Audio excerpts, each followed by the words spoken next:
لیکن جو بات مجھے عرض کرنی ہے وہ یہ، راستہ روکا اور اس کے بعد پھر پیغام آیا کہ امام حسین کو کوفہ کی طرف آنے مت دینا، کسی اور راستے کی طرف لے جاؤ، کسی اور راستے کی طرف وہ زبردستی لے گیا۔ پھر وہ میدان آیا جس کو کربلا کہا جاتا ہے، امام حسین وہاں اتر گئے اور ایسی جگہ پر آپ کو اتارا گیا جہاں پانی نہ ملے، دریا کے اوپر سارے یزیدی فوج کا قبضہ۔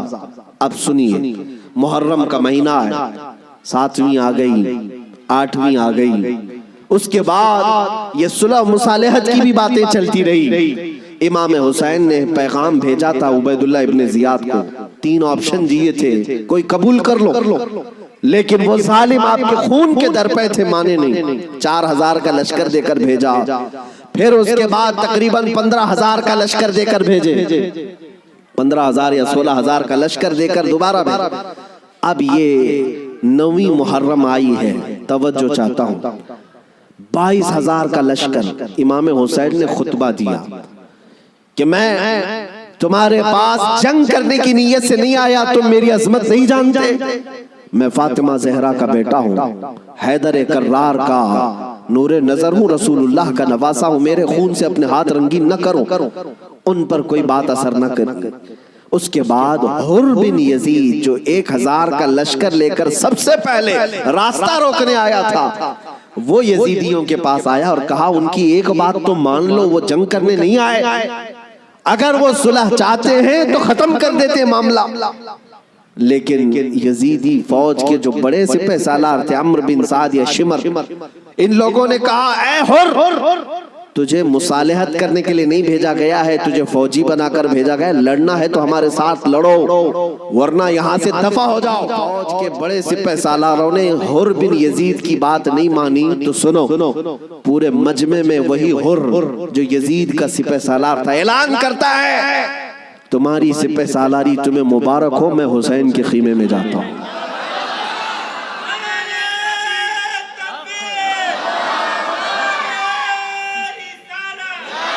توجہ، حر بن یزید نے کہا مجھے اب نظر آ رہا ہے کہ حق اور حقانیت حسین کے خیمے کی طرف ہے، مجھے جانے دیں۔ ان لوگوں نے کہا تم جا سکتے ہو۔ حر بن یزید کو پتا تھا حسین کے ساتھ جانے کا کیا انجام ہو سکتا ہے، 22000 کا لشکر جرار ہے اور ادھر صرف 80-82 لوگ ہیں۔ ایسے وقت میں ایک چھوٹی جماعت کا ساتھ کون دے سکتا ہے جہاں بھاری بھرکم لشکر سامنے موجود ہو؟ میرے عزیزوں، ایک چھوٹی جماعت کا ساتھ صرف وہی دے سکتا ہے جس کے سینے کو مولا ہدایت کے لیے کھول دیتا ہے۔ میں نے دیکھا ہے مصیبتوں کے وقت کون ہمارے ساتھ کھڑا ہوتا ہے۔ لوگوں کی نظروں میں بہت بڑی بڑی حکومتیں ہوتی ہیں، ارے بہت سارے لوگ تو ڈر جاتے ہیں ان کے ساتھ کھڑے ہو جائیں، فوٹو میں آ جائیں گے تو کل کیس ہمارے اوپر بھی ہو جائے گا۔ میرے عزیزوں، میں اپنی بات نہیں کرتا، لیکن ایک بات ضرور ہے، حق جماعت اگر اقلیت میں بھی کیوں نہ ہو، اللہ کی مدد آج یا کل اسی کے ساتھ ہوگی۔ اگرچہ آج وہ مظلوم نظر آئے لیکن اللہ تعالیٰ غالب فرمائے گا۔ حسین اعظم کے پاس حر بن یزید آ گئے۔ جس بات کی طرف میں تمہیں لے جا رہا ہوں اس کے لیے اتنا لمبا واقعہ بیان کرنا پڑا، جو اصل لب لباب ہے، جو خلاصہ ہے اس واقعے کا، وہ ابھی عنقریب بیان کرتا ہوں۔ حسین ابن علی رضی اللہ تعالیٰ عنہ کے پاس آ گیا حر بن یزید، قدموں میں گرا، کہا مولا مجھے معاف فرما لے، میں نے راستہ روکا آپ کا، میں آپ کو مجبور کیا اس میدان میں آنے کے لیے، لیکن میں آپ کے ساتھ اب اس وقت تک رہوں گا جب تک میری آخری سانس نہ آ جائے، میں آپ کی حمایت میں لڑوں گا۔ امام حسین نے اس سے کہا حر کہ میں نے تجھے معاف کر دیا، لیکن جا تو اپنے بیوی بچوں کے ساتھ، میری اس چھوٹی جماعت کے ساتھ رہے گا تو جان کا خطرہ ہے۔ حر بن یزید نے کہا میں نے جو راستے میں آپ کے ساتھ کیا اس کا کفارہ جان دینے سے بھی میں سمجھتا ہوں ادا نہ ہو پائے، اس لیے میں آخری سانس تک آپ کے ساتھ رہوں گا۔ رہا ساتھ میں۔ 10ویں محرم آ گئی۔